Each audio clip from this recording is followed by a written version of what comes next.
Hey y'all, the TrailerSmith here. Today we're going to talk about brake controllers and specifically the brand that I recommend.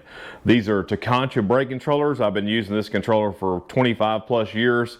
I recommend it because we have good luck out of it. We don't have any issues with them. They last a long time in the field. So I'm just going to go over each one of these individually. Not going to go real in depth, but just hopefully if you're looking for your own controller, just a way that you can get my recommendation and maybe go and search and see what works best for you. Each one of these controllers has a little bit different function. We're going to start off real simple and go to the most complex. So let's get started. We'll look at each one of these individually.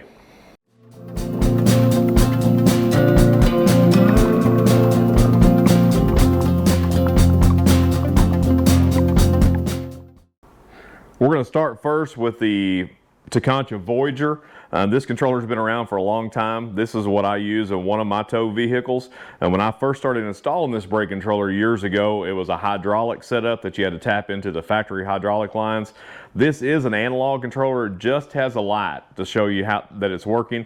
What I do like about this one, if you want something really simple, the green light will only come on if you have a good connection. A lot of the cheap controllers, whether you're hooked up to a trailer or not, it has a light, so you don't honestly know if you have anything. So the way this controller works, when you hit your brakes, the darker the red, the more brakes you got, then you can back your gain off and go all the way to light green to amber, which is very little brake. One thing different about this controller, it does have a level switch on it. So the way it's installed in the truck, it does have some extra adjustments. So it is a little tougher to use if you're not familiar with the brake controller. So the next one I'm going to show you is basically the newer version of this in a digital form. That is what I recommend for beginner brake controllers. This controller here will do 1 to 4 axles. So let's move on to the next one. I'm going to hook it up. This is the Tekonsha Primus. So this is a really nice controller, and right now it's showing NC. That means not connected. So if you weren't hooked up to a trailer, it's not going to do anything, and eventually that will go off. So I'm just going to trick it to make it think we're hooked up to something here. So now it's showing C for connected. I like that. It tells you that, hey, everything's going on good.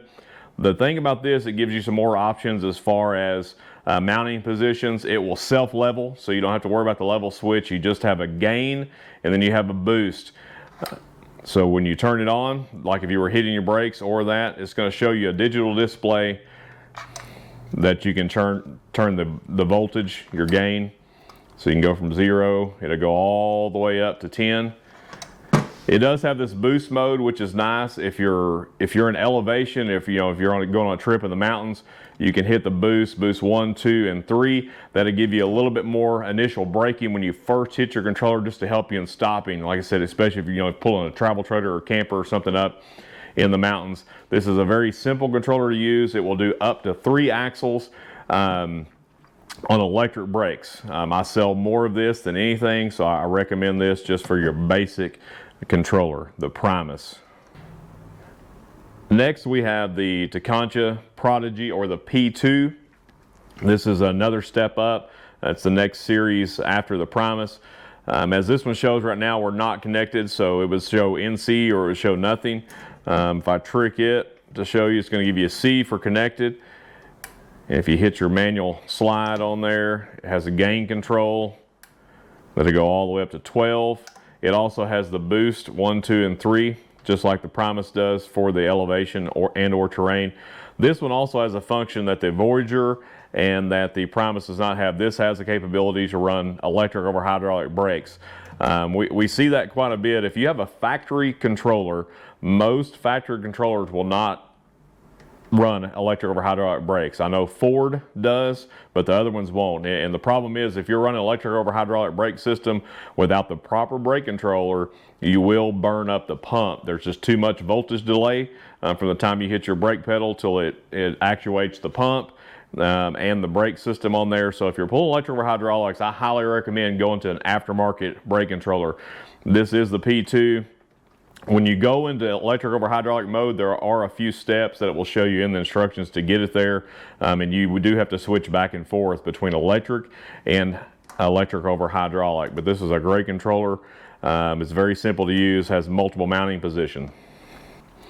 So now we have the Tekonsha P3.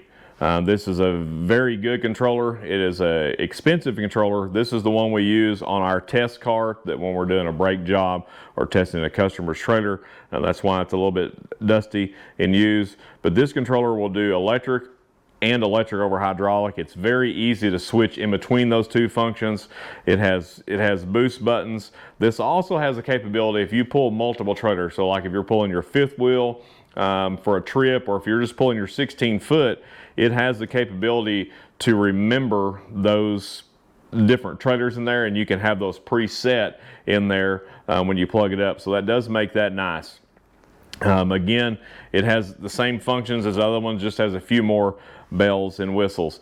But here's the most important thing to remember, whether you're using the Voyager, the Primus, the P2, or the P3. You have to change your controller, you have to adjust it almost every time you hook up, depending on weather conditions, depending on your load. If you're using different trailers, you just don't plug it in and go down the highway. You need to read your instructions. You need to learn your controller to get familiar with it in order to get the most out of your braking. You don't want to have too much braking, and you sure don't want to have too little braking. It can cause you an accident, or it can just cause you to prematurely wear out your brake system. So again, I recommend the Tekonsha, not because I'm sponsored by them, in no way. It's just, they're just a good controller. They don't mess up. They just last a long time. You can find them online. We'll put some links below that you can go and find you one of these if you're looking. So do your research. This is just a short video, just my opinion on that. So I just love them. Been installing them for over 25 years. Thanks for joining us today. Thank y'all for checking out our channel. I hope these videos have been helpful. I hope you've learned something. I hope it's helped you out in your search. If these have been helpful, please just give us a thumbs up down below. If you have any questions or comments, be sure to leave those down below, and we'll see you soon.